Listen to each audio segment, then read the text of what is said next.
Hello everyone. Greetings to you all in the matchless name of our Lord and Savior Jesus Christ. I believe you're doing good. I believe that you are experiencing the hand of God in your life.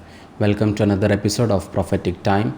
I believe that God is going to bless you and He's going to speak to you through this video. If you're watching me for the first time, this is Evans Francis from Nagpur, India.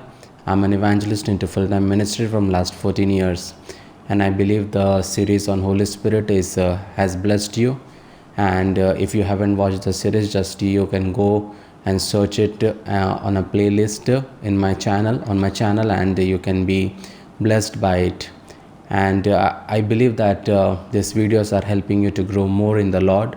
But many times we just listen to many things, but we are not doers of the word. And it is very important that we become doers of the word, and then only you will be able to experience the hand of God in your life. Then only you will be able to witness the hand of God in your life. That is very, very important, beloved, that you walk with the Lord, you move with the Lord, and you talk with God, you read His word, you pray. That is very, very important, beloved, because if until and unless you don't walk with God, you don't follow His precepts, many times you will not be able to see His hand in your life. And talking of seeing His hand, I have seen God's hand in a miraculous ways in this time. I will say one thing, that during this lockdown, when people are suffering, God has greatly blessed me. He has blessed me immensely, and I cannot put it in words, the work He has done and He is doing, still He is doing in this time of chaos. And that can only happen when you walk with the Lord. And when you walk with the Lord, in every situation, God will take care of your life. God will take care of your situation. God knows what to do. Only thing is that you allow God to work in your life. Many times in our life, we always want something from others. We want something from the Lord. But many times we forget that we are here on this earth for a reason, and we need to become a provider. And when Jesus came, He provided us with salvation. He lived for others, He died for others, He came on this earth for others. That mentality we believers need to have. That is very, very important. But today the church has become so self-centered. It's all about them. It's all about their church, their congregation, their members. They are not focused on the body of Christ. They think that because these people believe what we believe, so we are a family, and apart from that, everyone is not the family. They are the enemies. But remember, whoever it may be, but if that person believes in the Lord Jesus Christ and received Him as his Lord and personal Savior, he is our family member.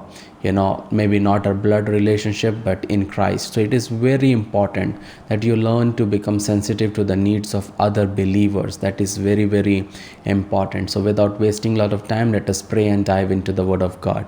Father God, we come to Thy presence in this wonderful time, Master. Lord, we come to your throne of grace. I give your children into Thy hand, their lives into Thy hand, Master. No plan of the devil, no plan of the evil one prevail upon their life, Master. I give today's word into Thy hand, Master. You speak to your children, Master. Let your grace and mercy, Lord, work upon their lives, Master. And Lord, help them to understand what they hear, Master, and help them to become a doer of the word, not just hearer only, Master. Lord, your Spirit is moving. For that I thank you. We welcome you, Holy Spirit. You touch your children, and you bear witness this word is from you. Lord, you're doing it. For that I thank you. In Jesus' precious name we pray. Amen. Amen. Amen. The older I get, the more often I wonder that what kind of mark I have made on this world, on the world. And when I am dead and gone, will it have made any difference that I have lived on this earth? When I live my life, I always live in a way that, I want to put a mark on when I'm living. I want to send a message out there. I want to become a role model. I want to live a life that people can look up to. I want to become a person that people can idolize. Paul said, imitate me as I imitate Lord Jesus Christ. That's type of a person I want to become. My question to you is that what type of life are you living? Are you living a life where people can imitate you? Are you living a life where people can idolize you? Are you living a life which bringing glory to the name of God, or are you bringing shame to the body of Christ? That is very important. Remember that there are millions of babies are been born, and there are millions who are dying every day. But remember, how many are actually putting a mark, when they are alive? What kind of mark are they sending? There are very few people that who are able to do something for the kingdom of God. But I tell you something, it doesn't matter that the world knows you. What matters is, does God knows you? And whatever you do for the kingdom of God, whatever you do for the people of God, that is remembered for eternity. That is very, very important. And in this message, I'm going to share you about a woman, who is nameless. And we will have to wait to get into heaven to find out who she is. But remember, when we read Second Kings, there we can see that she is titled as a great woman. And remember, this woman has been given the characterized as great, and which will endure for eternity. Remember, many times when we live in this world, when we are supposed to do something, we think that my name should be there. I have gone through many churches, I have seen where people's name are written. This bench has been donated by so and so, this light is donated by so and so, this fan is donated by so and so. They want name, and that has not to be there. That has to be removed from the body of Christ. We have to become selfless. Remember this woman, she has greater faith, but remember, she is not her name is not shared. Many people in the Bible, their names are written, but remember, God allowed this to happen because there is a reason. Remember that there are certain things that she wasn't, she wasn't from a royal blood. Nothing indicates that she had a great rank or high social status. And she apparently wasn't endowed with great knowledge and skill. She wasn't strikingly beautiful, such as Sarah or Bathsheba or Esther. She didn't save her people as did Esther, not led her people to God as did the Samaritan woman by the well. She wasn't a great leader or judge like Deborah. She didn't even have a child who became great like Hannah or Jochebed. But why God has added her in our Bible? Why we need to study about her life? It's because we can imitate the reasons for greatness that characterized in her existence. And the story begins when we read 2 Kings chapter 4 verse 8, where we can see the story of Elisha and the woman from Shunem. And many times we hear about the Shunammite woman. And I believe that through this message, God will give you the grace and mercy to understand it is very important to be sensitive to the needs of the servants of God, to the needs of the body of Christ. I have rarely met in my life, in my ministry, where people asking me, brother, do you need anything? They support the ministry, but very less people I have met who said, brother, do you have any personal need that we can be help of? And I'm saying because I have seen that. But you need to ask that to your pastor. You need to ask that to the servants of God. You need to ask that to the people of God. Because it is very, very important that you become a channel of support for the people, those who are feeding you spiritually. That is your responsibility.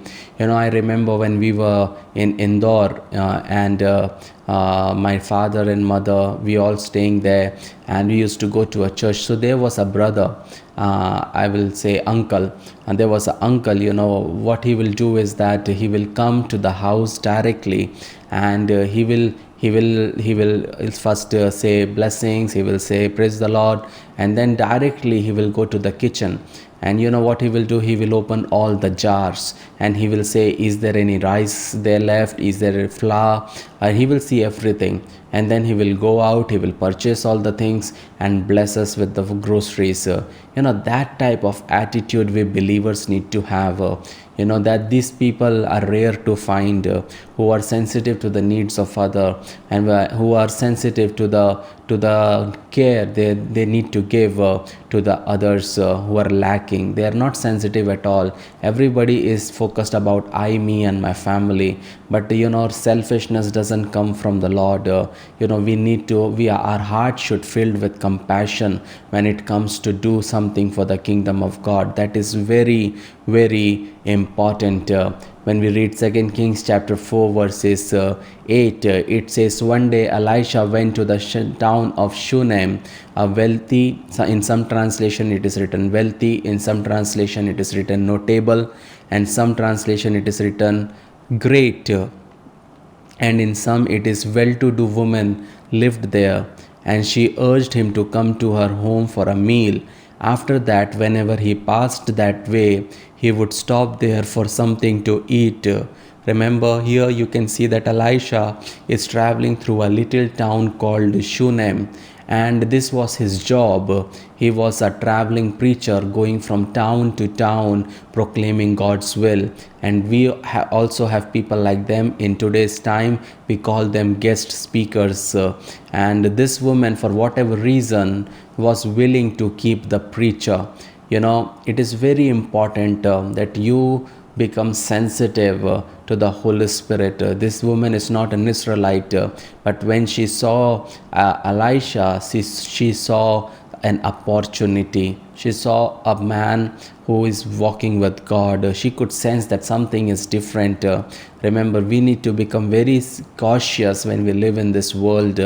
Remember, when we read Romans chapter 12 verse 8, it says, if your gift is to encourage others, be encouraging. If it is giving, give generously. If God has given you leadership ability, take the responsibility seriously. And if you have a gift for showing kindness to other, do it gladly. What you are been called to, do it gladly. I know people who have millions in their account, but when it comes to giving, they cannot give even 10 rupees. Remember, that's not the way you and we should be living. We should be living in a time where we should be concerned about the body of Christ. We should be concerned about the people who are around us, because every person that has been kept in your life is kept for a purpose. Remember, there is nothing called accident in the kingdom of God. Wrong people will leave, right people will come. But remember, you have to keep on doing good in your life. Remember, this type of attitude we need to have, that we should always be looking for people who are in need. We should always be looking where I can sow. There we should always have a heart that who needs me, and I should stand with that person. Remember, it is not possible to stand with all the persons but you can stand with one person and be faithful to that one ministry, and you can grow with that ministry. That is very, very important. Remember, we have to become like that, and that's what the word of God demands from us. One thing that we see about this woman, that she had the spirit of service. We need to have the spirit of service. We need to have a spirit of taking care of people. We should be sensitive to the needs of others. Remember, I am a person that I have been rejected by people for not having my own house, for not having a government job. I have gone through all those stuffs, and that what is my biggest desire is to purchase a land and make houses, make flats, and give freely to the people who don't have houses, because I have gone through the pain, the rejection, the suffering, because I don't have a house, but God is making a house for me in heaven. I know that. But what I mean to say is that you also always should become sensitive. When God bless you with a new car, you don't sell the old car. You give that old car to a person who is in need, or to a servant of God. Remember, if you can bless them with a new car, that is very good. Remember, when God bless you with anything, He doesn't give you a second hand thing. But remember, when God gives you the best, when we as a body of Christ, we give something to others, it should be the best. Why we should not always be concerned about giving second hand things, but when God gives you a good car, a second and your old car is good enough, you can bless that. You don't have to sell it, but that's the attitude that God is expecting from you. Then when you God bless you with a new house, there is an old house, you know a servant of God, you know a person who is faithful to the Lord and who is true to the word of God, who is walking in the Lord, you can go ahead and bless that house to that man and that family. You have no idea that how much heaven will rejoice for that. You have no idea how much the angels will rejoice in heaven, and how much more wealth you are accumulating in the storing your treasures in heaven. That is very important, that while on this living on this earth you can do that.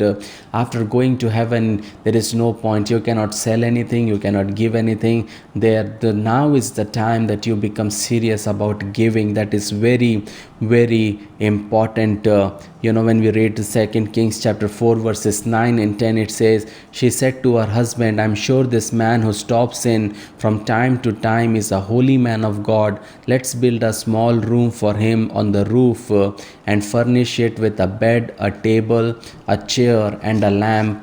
Then he will have a place to stay whenever he comes by. Remember, here you can see that she understood, that she sensed that he is a holy man of God. Remember, it's not mentioned. It's a curious thing to see that the text doesn't give us her name, but takes time to identify the specific items of furniture in the room, that whatever they are going to put in that. She said that let's furnish it with a bed, a table, a chair, and a lamp. These things represent that she took care. She thought about everything. She didn't say, okay, we are building a room so we can give him a mat and he can sleep. She didn't thought like that. She didn't say, okay, we are making a bed for him, what is the need of the table, he can sit on the bed and do his work. She didn't say it like that. She thought about him in the best she can, like a bed, a table, a chair, and a lamp, whatever is needed. You remember, that is the first reason for her greatness. It was her service.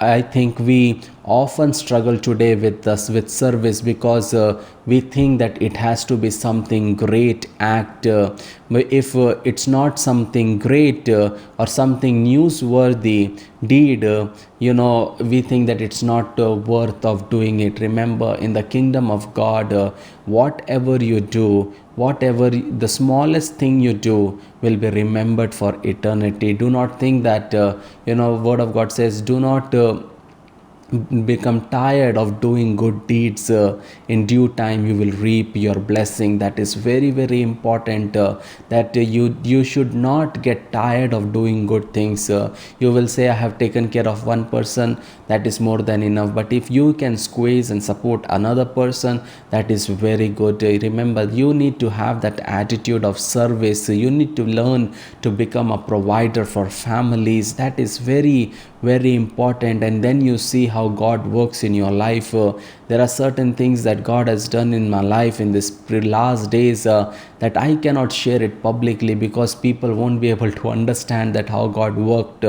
But I am still awestruck. I'm still can't understand that how is it possible? How can God bless me in this manner? How can these things take place? But remember, I tell you something. When you selflessly work for the kingdom of God, when you selflessly follow the word of God, and you take care of his children, remember, God works for you. Remember, when we read Matthew 25 verses 22 to 40, there we can see that what kind of service is God looking for out of us. It says, the servant who had received the 2 bags of silver came forward and said, Master, you gave me 2 bags of silver to invest, and I have earned 2 more. The master said, well done, my good and faithful servant. You have been faithful in handling this small amount.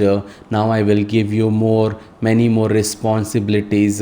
Let's celebrate together. Then the servant with the one bag of silver came and said, Master, I knew how you were a harsh man, harvesting crops you didn't plant and gathering crops you didn't cultivate. I was afraid I would lose your money, so I hid it in the earth. Look, here is your money back. But the masters replied, You wicked and lazy servant. If you knew I harvested crop I didn't plant and gathered crops I didn't cultivate, why didn't you deposit my money in the bank? At least I could have gotten some interest on it. Then he ordered, Take the money from the servant and give it to the one with the 10 bags of silver. To those who use well what they are given, even more will be given, and they will have an abundance. But from those who do nothing, even what little they have will be taken away. Now throw this useless servant into outer darkness, where there will be weeping and gnashing of teeth. Remember it. This scripture, the context, it is connected with hell. When it says. It's talking about to those who use well what they are given, even more will be given, and they will have an abundance. But from those who do nothing, even what little they have will be taken away. Remember, why many of you are not blessed? Why many of you are not seeing hand of God? Why many of you are not seeing the work of God? Because you are not walking in abundance. You are not doing your part. You are not giving. Remember, when you give, you remember you will be given more, and you will have in abundance. That is very, very important. But it says, but from those who do nothing, even what little they have will be taken away. You need to become serious in giving. This is the word of God. I am not making this video so that you give to me. I am not asking. God is my provider. Those whom God has chosen to stand with me, they will stand with me. Apart from that, even though if your heart even though you have a giving heart, if you cannot give me, because I pray, Lord, only the right people chosen by you should stand with our ministry. I don't need people who brag what they do. God knows their heart, and only the right people will be able to sow seed or sow in our ministry. But I know that God is in control over our lives, and that is very, very important, beloved. But remember what happened to this servant. It says, now throw this useless servant into outer darkness, where there will be weeping and gnashing of teeth, just because they didn't use the blessing that God has given them. Remember what happened. This servant has been thrown into hell. When we read from verse 31, it says, when the servant of man comes in his glory and all the angels with him, then he will sit upon his glorious throne. All the nations will be gathered in his presence, and he will separate the people as a shepherd separates the sheep from goat. He will place the sheep at his right hand and the goats at his left. Then the king will say to those on his right, Come, you who are blessed by my Father, inherit the kingdom prepared for you from the creation of the world. For I was hungry and you fed me. I was thirsty and you gave me a drink. I was a stranger and you invited me into your home. I was naked and you gave me clothing. I was sick and you cared for me. I was in prison and you visited me. Then these righteous ones will reply, Lord, when did we even ever see you hungry or fed you, or thirsty and give you something to drink, or a stranger and show you hospitality, or naked and given you clothing? When did we ever see you sick or in prison and visit you? And the king will say, I tell you the truth, when you did it to one of the least of these my brothers and sisters, you were doing it to me. Remember, you need to understand something. You can call Jesus your brother. Remember, because he says, when you did it to one of these my brothers and sisters, you were doing it for me. Remember, it is very, very important, beloved, that you understand this under this concept. Remember, if you're so into so-called prophet's life, and if someone says that if you sow a seed of $49, $59, you will be blessed, that's not the way God is going to bless you. Remember, here it's written that how what the things it is written. It says, when I was hungry, you fed me. When I was thirsty, you gave me to drink. When I was a stranger, you invited me into your home. When I was naked, you gave me clothing. When I was sick, you cared for me. When I was in prison, you visited me. This is something that God is expecting from you. He is not expecting that you bless a rich servant of God and make him more rich so that he can purchase golf courses, he can purchase more houses, he can travel in lavish cars. That is not that you will not be blessed by blessing such servants of God, but you will be blessed when you feed the hungry, when you give drink to the thirsty, when you take care of a stranger and invite him into your house.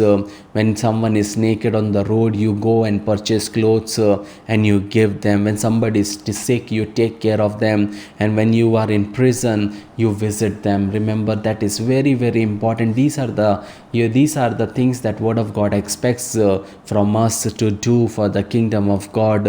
Remember, if your neighbor is sick and needs a hot meal, you don't have to tell anyone. Just make for them, just take them for one. If you know a poor family and a kids need shoes or a winter cloth, just get one. And if you know someone who's going through tough time, be there for them. One of the wickedest line the people say when they see somebody is in need, somebody is going through problem, what they say? I will pray for you. That is one of the wickedest line that you can say to someone going through problems. But instead of that, you say, I will try my level best, and you do something about it. That shows that you are the true children of God. I see a lot of people, when it comes to do something good, they will say, I will pray about it. But when it comes to do wrong, they don't pray. They just fall into sin. They just enjoy doing sin. They just enjoy living in the world. And when they have good television, when the neighbor has purchased a bigger television and you purchase a bigger television, they didn't care to pray. They had a good car, but to show they have money and they purchase a big car, they didn't pray. When they have a house and just to show off, they purchase another house, they didn't pray. But when it comes to help us a person, when it comes to help a lowly person in the body of Christ, they will say, I will pray about it. That is hypocrisy. And these type of people, I doubt will they even enter into the kingdom of God. They are so self-centered. You need to become a selfless person in the body of Christ. Remember, this woman perceived that Elisha was a man of God, and she realized that she could do more, and she encouraged her husband to make a room for Elisha in their home. And what happened is they prepared a place for him and equipped it to meet his needs. That's what is important, beloved. Remember, when you find a servant of God who is going through struggle, who doesn't have a cycle, who doesn't have a two-wheeler, you know that for his ministry he needs a two-wheeler. You do something about it. You raise funds. You try to do something what you can do. You get it on EMI on your name and just bless him with it. That is very, very important. That is how you need to become. That shows you will never win a person just by saying you have to believe in Jesus. They have to see the love of Christ through action. That is very, very important, beloved. The problem is that we have a lot of money, we have everything we have, but we are not content. But remember, this woman was content. That led her to greatness. Her contentment showed her greatness. When we read 2 Kings chapter 4 verses 11 to 13, it says, one day Elisha returned to Shunem, and he went up to his upper room to rest. He said to his servant Gehazi, "Tell the woman from Shunem I want to speak to her." When she appeared, Elisha said to Gehazi, "Tell her, we appreciate the kind concern you have shown us. What can we do for you? Can we put in a good word for you to the king or the commander of the army?" "No," she replied, "my family takes care of me." Think of this text, here we have Elisha, and he's been staying in the little room prepared by this common family, and he is appreciative, and he says to her, "Look, I got a little pull. I know the king, I know the chief commander, I know the army commander. I owe you a favor. Just tell me, give me the word, and I will get it done for you." My question to you is what you would have done. Remember, if an official person from the government comes and you do something good for him, and he says that, "See, you have showed favor to me when I was in need. What you want me to do? I know the prime minister, I know the cabinet ministers. You want something, I will be able to help you." Some of you might ask, "I need a better job," or most important, what Christian people are focused on, "Can you give me a government job?" Or some of you might ask that, I want to be on king's payroll. I don't want to do anything. Every month, if government can give me some money, I can easily live my life. Some of you might ask, "I want to become a king's staff. I want to follow the will. I want to be in the king's courtyard." And some of you might even get some sort of government assistance, a medical assistant. Isn't it the reason that many of you go to certain churches, so that you can freely be married in the church? You will get a good place, you will get a good cemetery, you will have no problem you will get free education. Isn't that the reason that many of you are going to certain church for your selfish motive? But remember, here you see, when the servant of God asks, "I know the king and I know the chief commander. If you want anything, I can do it for you. I can put a word." You need to look at her response. Many times you miss the point. When you read the word of God, you just casually read it. But I want you to understand, it easy to miss the point. She says, "I appreciate your offer, but I have got a home. My basic needs are provided, and I don't really need anything." That's the paraphrase of that. And you remember, we live in a society today where everybody wants more and more. A bigger house, a higher paying job, a better and newer car, and the list goes on and on. But remember, we need learn to being content. That is very, very important. And we can see that Paul saying, when we read Philippians chapter 4 verses 11 to 13. Remember, we always quote a scripture, "I can do all things through Christ who strengthens me." We say, and we quote it so casually, but very rarely people of God knows it talks about finance. Yes, you can heal, yes, you can survive, yes, you can go through problems, you can do a lot of things through Christ. But when you take the context of the word of God, it talks about finance. What Paul says is that, Philippians chapter 4 verses 11 to 13, it says, "Not that I was ever in need, for I have learned how to be content with whatever I have. I know how to live on almost nothing or with everything. I have learned the secret in every situation, whether it was a full of stomach or empty, or with plenty or little, for I can do everything through Christ who strengthens me."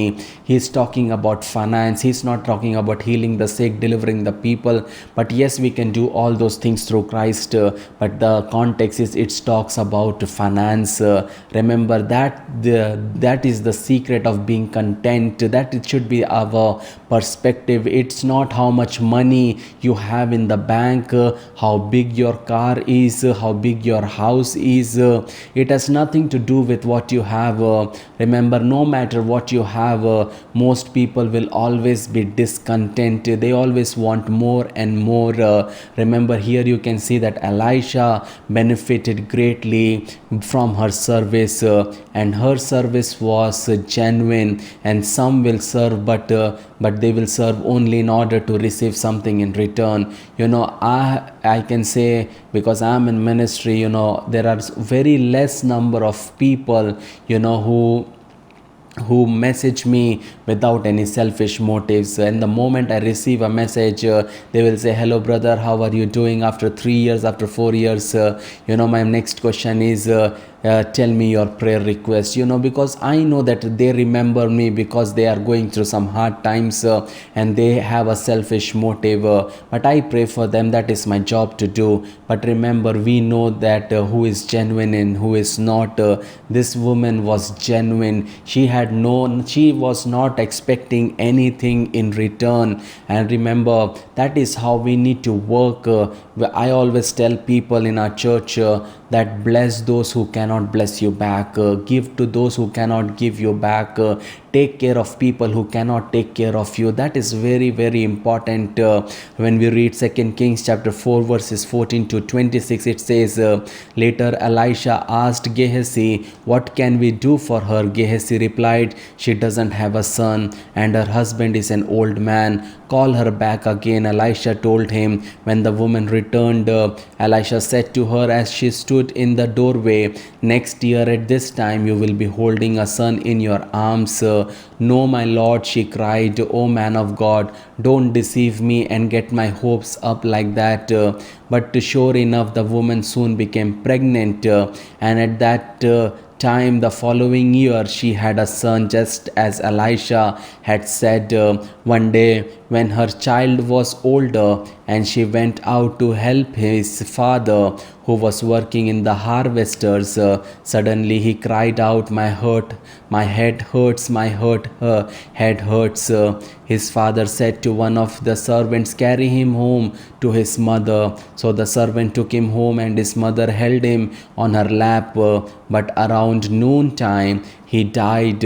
She carried him up and laid him on the bed of the man of God, then shut the door and left him there. You can see here that when she said that I have everything, Elisha asked Gehazi, what can we do? And Gehazi said she doesn't have a child.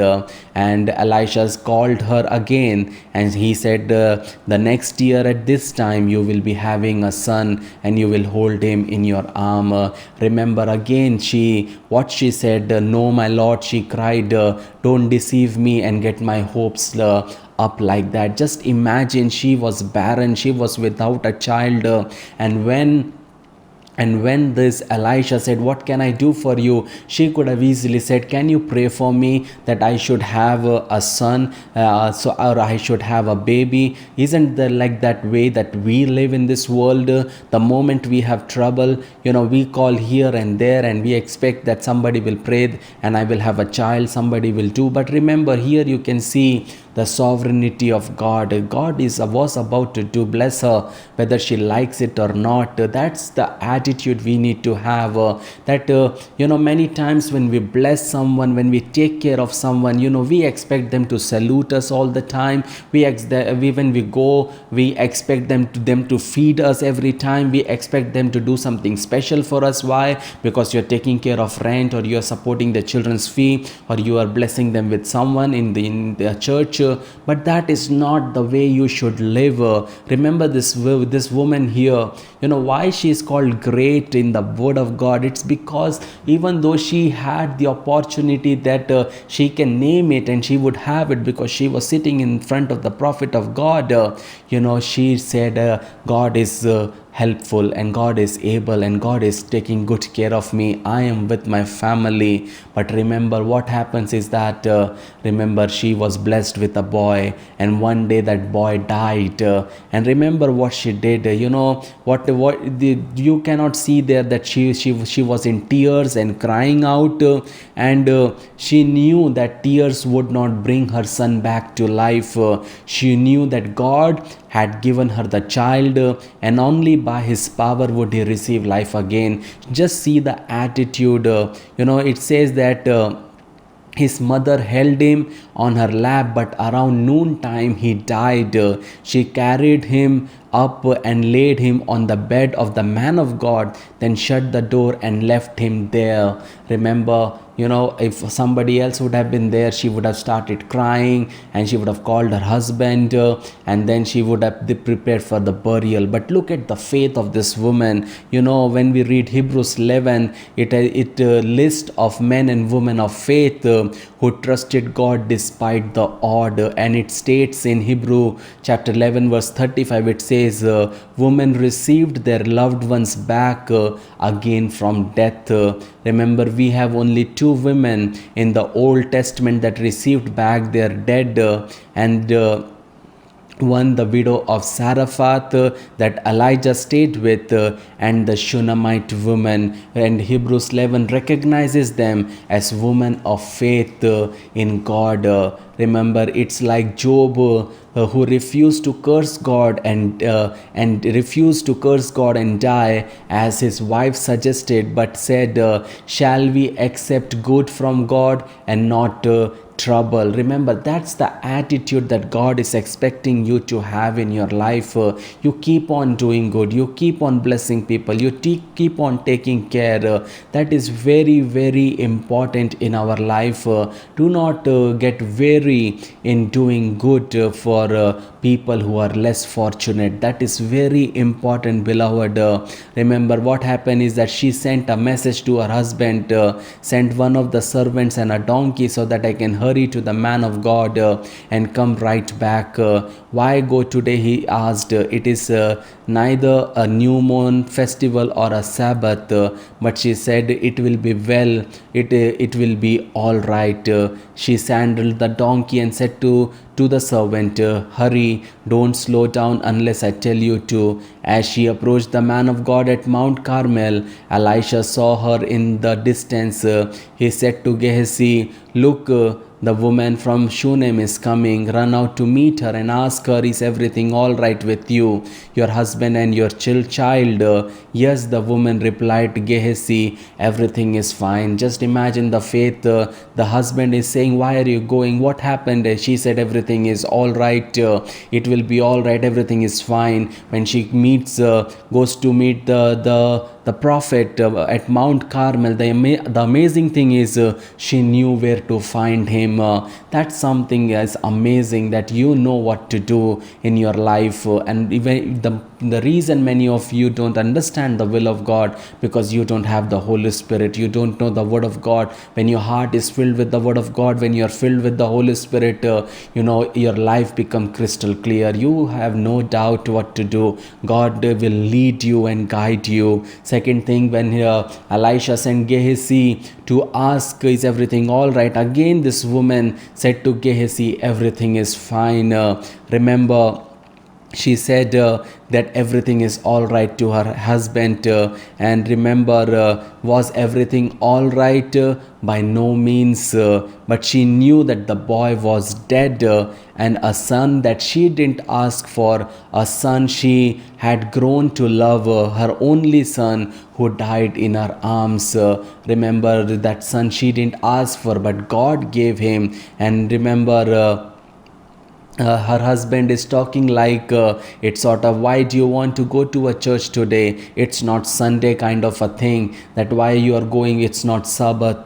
But remember, that type of, he might not be that much spiritually strong, but remember, the woman was spiritually sensitive. That's how we need to become. Your husband might not be spiritual enough that you expect, but you can be sensible. You can become sensitive to the things of God. But she knew everything will be all right, and that is called faith. let me tell you the number one reason this unnamed woman was great in the eyes of God. It was her unshakable faith. What do men in today's time often put their faith in today? They will put their faith in their wealth. Some put their faith in some smooth talking evangelist or servants of God. Some put their trust in their family tradition. Some put their trust in the religion or legalistic things they are following. What As we read earlier, what Paul said in Philippians 4, I can do all things through Christ who strengthens me. Remember, we can get through all things, whether it is tragedy, sickness, death, despair, rejection, depression, sickness, disease, whatever it might be. Remember, you can go through it because Jesus has promised that he will never give you more than you can bear it. You name it. Remember, if we have faith, you can go through it. Remember, when we read 2 Kings chapter 4 verses 27 to 30, there we can see that this woman tells Elisha that I am not going to leave you. It says, when she came to the man of God at the mountain, she fell to the ground before him and caught hold of his feet. Gehazi began to push her away, but the man of God said, leave her alone, she is deeply troubled. But the Lord has not told me what it is. Then she said, did I ask you for a son, my Lord? And didn't I say, don't deceive me and get my hopes up? Then Elisha said to Gehazi, get ready to travel, take my staff and go. Don't talk to anyone along the way. Go quickly and lay the staff on the child's face. But the mother said, as surely as the Lord lives and you yourself live, I won't go home unless you go with me. So Elisha returned with her. Remember, here you have to see that Elisha was a man of God, but to this woman, he was her direct link to God. No matter what the end result, no matter what the outcome come, alive or die, she wasn't going to leave God. You remember, that's the faith we need to have. You might have known someone who have faced with the tragedy. They turned to God, they prayed and fasted, but when things didn't work out, they planned what they will do is they will blame God, they will curse God and turn back against God. I have seen so many people, when they ask me to pray, I pray for them. They can't wait for God's time, and what happens is that they will just leave God. They expect that God will do instantly for them, but there is a time that God has appointed. Remember, God hears and answers our prayer. Sometimes we don't like the answer, sometimes we don't understand the answer, but that doesn't mean he is against us or punishing us.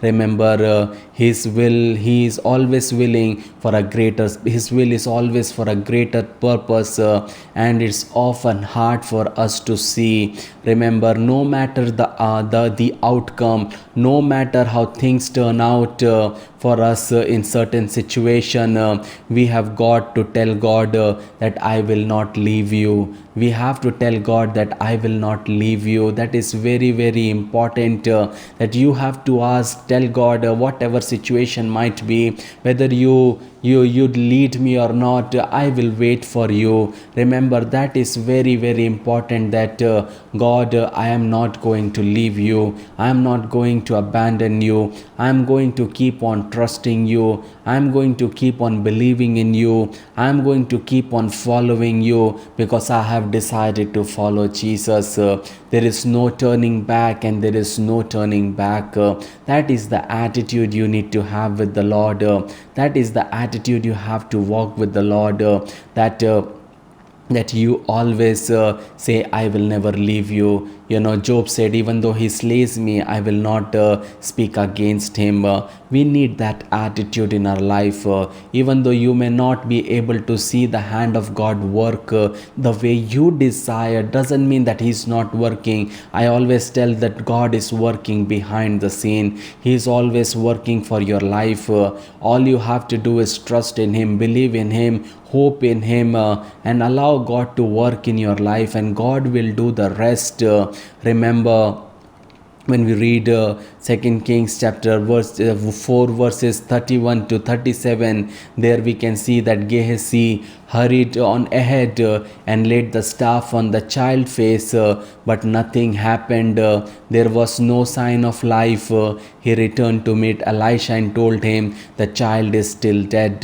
You need to see something. Elisha said, take my staff and put it upon the child and he will live.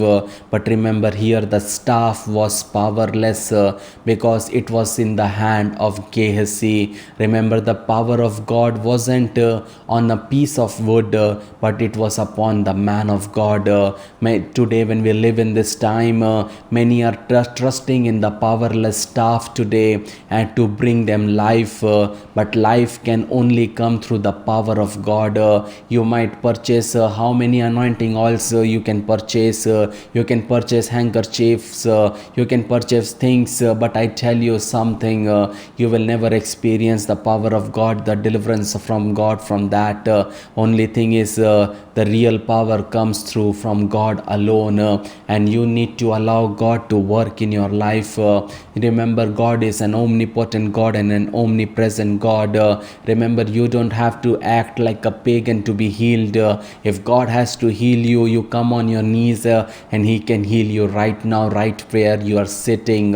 You need to have faith in the Lord, that Lord, where I am, you can heal me. And that is the faith that moves God. That is the faith that God is expecting. Stop trusting on the staff, stop trusting on things, but trust in the living God. When we read verse 32, it says, when Elisha arrived, the child was indeed dead, lying there on the prophet's bed. He went in alone and shut the door behind him and prayed to the Lord. Then he laid down on the child's body, placing his mouth on the child's mouth, his eyes on the child's eyes, and his hands on the child's hand. And as he stretched out on him, the child's body began to grow warm again. Elisha got up and walked back and forth across the room once, and then stretched himself out again on the child. This time the boy sneezed 7 times and opened his eyes. Then Elisha summoned Gehazi, called the child's mother. He said, and when she came in, Elisha said, here, take your son. She fell at his feet and bowed before him, overwhelmed with gratitude. Then she took her son in her arm and carried him downstairs. Remember, the staff was powerless, but God wasn't powerless. Elisha prayed. Elisha placed himself upon the boy and he waited upon God, and the boy was restored to life.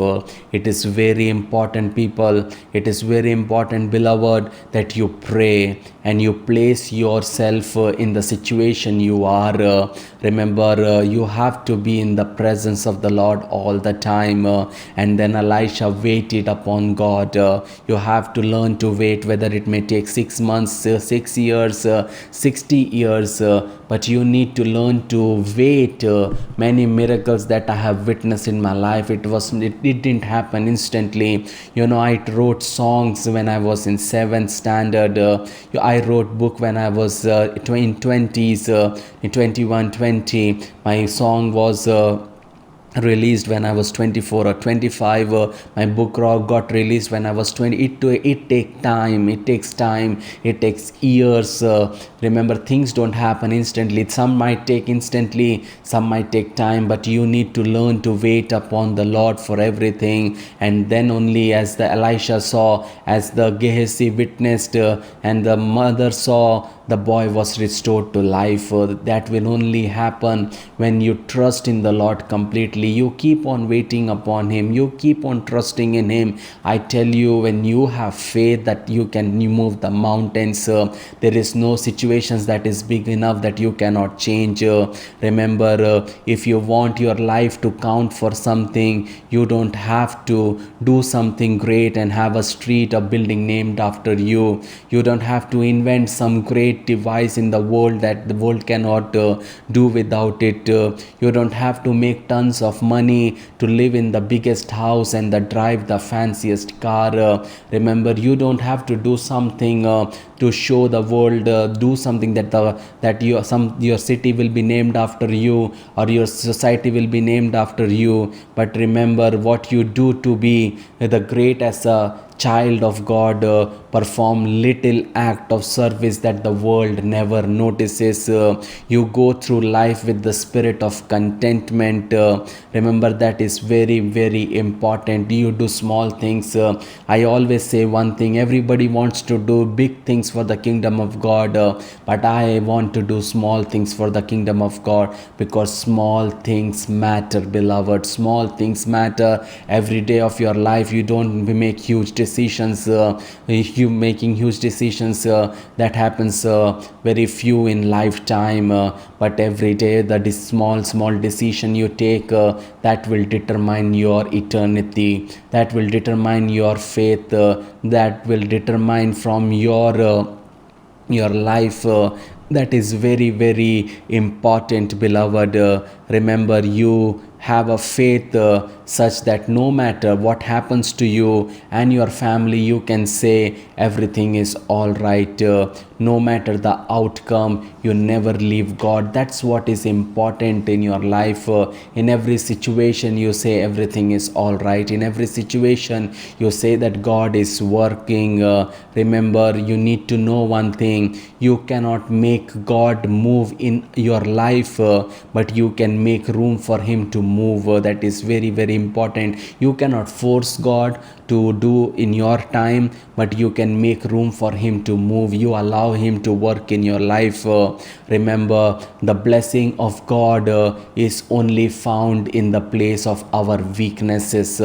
Remember, when you lack nothing, that you will not see God's hand in your life. But remember, this woman, even though she said, I'm okay, I'm fine, but she had a weakness. She was without a child, and she witnessed the blessing of God in the area. Remember, if you have everything in this world, you don't need God for that. And that is the reason many rich people will not inherit the kingdom of God, because they don't want God. They have everything, but the poor, the lame, the weak, the people who are struggling will enter into the kingdom of God, because God works pain as a pulley for them. I'm not saying that every rich man will go, but most of the rich people, they are very far from the way of God.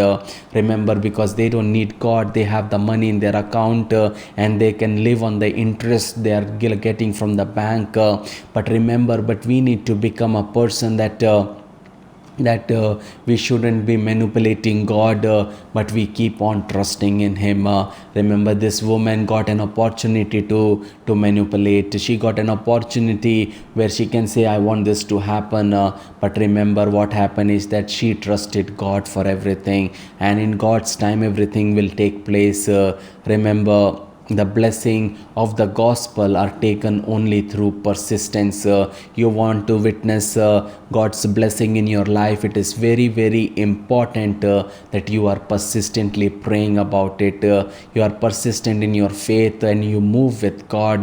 You allow God to work in your life. That is very, very important, beloved. Remember, because she was persistent in her faith, God gave the ultimate blessing. He delivered her from the death, and remember, at the same time, He took our death into Himself. When we read Romans chapter 5 verses 6 to 8, it says, when we were utterly helpless, Christ came at just the right time and died for us sinners. Now most people would not be willing to die for an upright person, though someone might perhaps be willing to die for a person who is especially good. But God showed His love for us by sending Christ to die for us while we were still sinners. Remember, He loved us knowing we are sinners. He loved us. He took care of us. Remember, when you see God can't be defeated, you will become more confident than ever in what you believe God has called you to do. what is important is that you need to have that understanding that God can't be defeated, and then that you will have the confidence in the Lord. This woman, she understood this. She got an opportunity and she took grabs that opportunity. And remember, when she took care of the servant of God, what happened? God gave her the blessing that she was in those time being a barren was considered very bad, and God took away her reproach. He took away her shame, blessed her with a son. Remember, that's what happens, beloved, when you allow, when you use yourself to do things for other peoples who are in need. God will see to it that your matters always solved. Remember, I tell you something. There are a lot of things I want to share, but if I share that, remember, many of you might think I'm boasting. But I tell you something, that whatever I have been able to do for other people, I never lacked anything in my life, and God has blessed me millions times back for that. Remember, that is the reason I teach this. I practice this. It's not that I'm preaching always. I don't know how many servants of God has told you to do this, but I tell you something, it is very important you take care of your brothers and sisters in Christ. You do take care of the household of faith. That is very, very important. Otherwise, remember, for such a reason you can be thrown into hell. When you see the life of rich man and Lazarus, I have said this many times in my videos.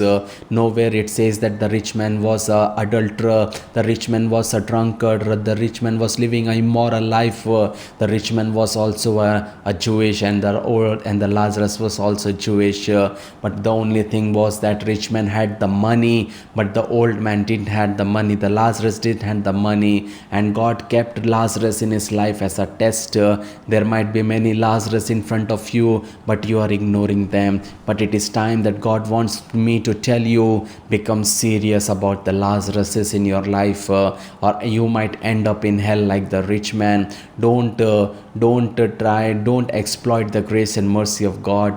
Don't exploit the favor of God. The God never gives us comfort that we can make our life comfortable. God gives us comfort so that we can become comforters for others. God has chosen us to become comforters for others. God has chosen us to become a beacon of hope for many. That is very, very important, beloved. That shows the love of Christ.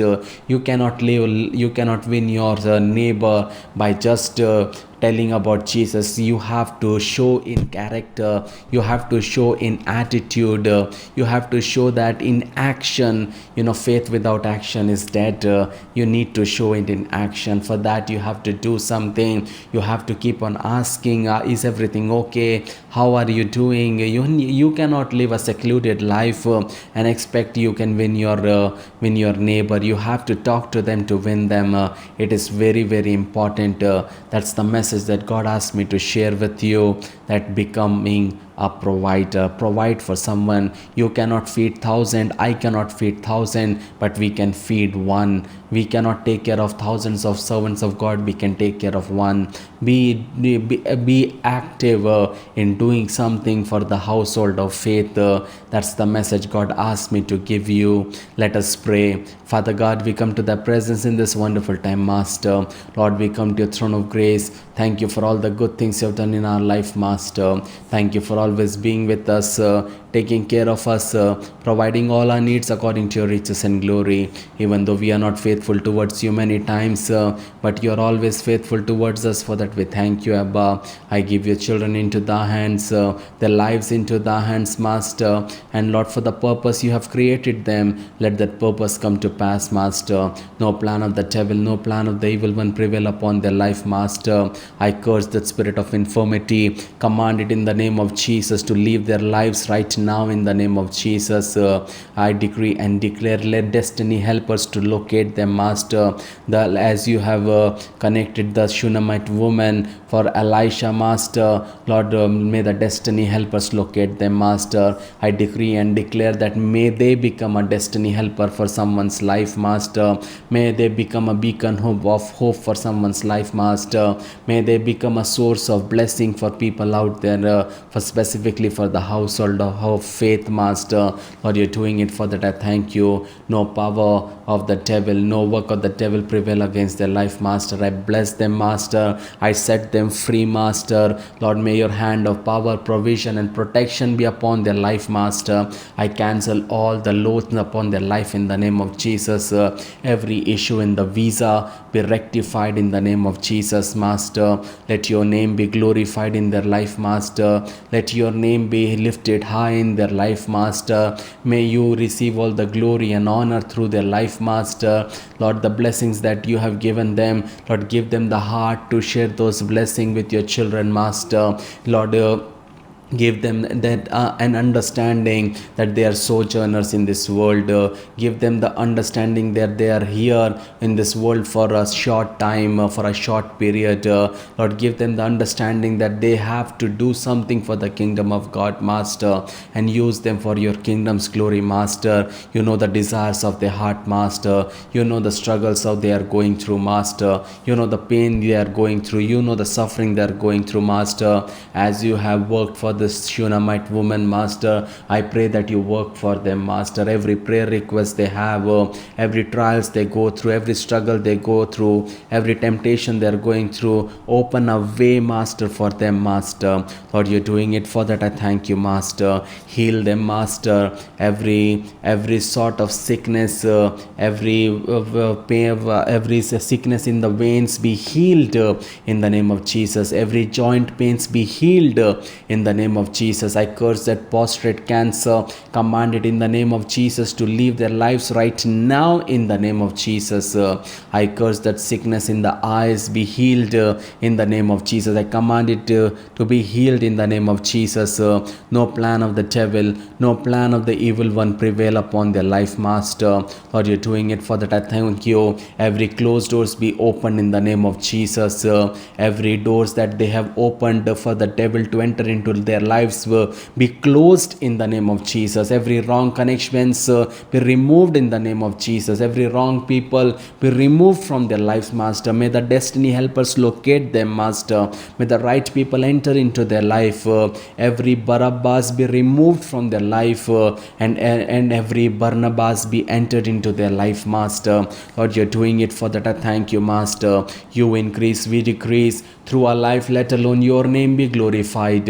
Help us to become a person you desire us to be. Through our life, through our character, Christ be seen, Master. Lord, I give our country into thy hands, Master. I give our Prime Minister into thy hands, Master. I give the cabinet ministers into thy hands, Master. I give the chief ministers into thy hands, Master. I give the commissioners into thy hands, Master. I give the governors into thy hands, Master. Lord, you work supernaturally in our nation, Master. Lord, bless our nation, Master. Bless the economy, Master. When our nation is going through crisis, Master. Lord, you bless our nation, Master. Let there be no deaths because of the natural disasters, Master. Lord, may this monsoon be the blessed monsoon, Master. Let there be enough rain, Master, but no more rain so that people will have to be evacuated, Master. No natural disaster this year, Master.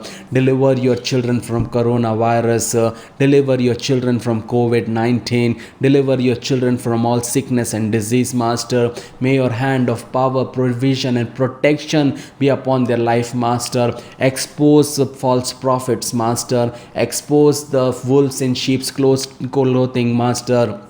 Lord, reveal to your children which church they need to go, Master. Reveal to your children where they need to be, Lord, joined in the fellowship, Master. May they be connected with the right people. May they be connected with the right fellowship. Lord, remove the attitude of selfishness from their life, Master. Give them the heart that they need to enter into the kingdom of God. Help them to become serious that they need to be entering into the kingdom of God. Give them a heart to change, Master. Help them to help them to become willing to change themselves, Master. Not thinking about who will marry them, not thinking about their marriage, not thinking about who will bury them, not thinking about what people will say, but thinking about what you will say, Master. Help them to live in that manner. Lord, you're doing it. For that I thank you. In Jesus' precious name we pray. Amen. Amen. Amen. I believe this message has blessed you. If this message has blessed you, see to it that you share this blessing with your friends and loved ones. If you are using an Android phone or an Apple phone, see to it that you share this message with your friends and loved ones. And you download that app, and if the Lord leads you, become a pillar of fire or a pillar of cloud of our small ministry. The links are also there mentioned in the description below, and I have also shared my number in the description, but I will humbly request you, even though I write, to not call people straight away. Call because of that I'm not able to receive any calls, even though they are important. So please refrain from calling me. You can message on my WhatsApp, and I believe that I will try my level best to reply you back as soon as I get time. Do not expect me to reply to you immediate as if I don't have any time. There are a lot of things on my plate. Try to understand my situation. I try to be approachable, but you also have to become sensible, and you also have to become reasoning. You have to know that I'm also human. It's not possible to reply hundreds of messages every day. I have to prepare the message to bless you. It takes time, and time is precious. So understand that, and may God bless you. May his face shine upon you. Stay blessed, keep smiling. Shalom.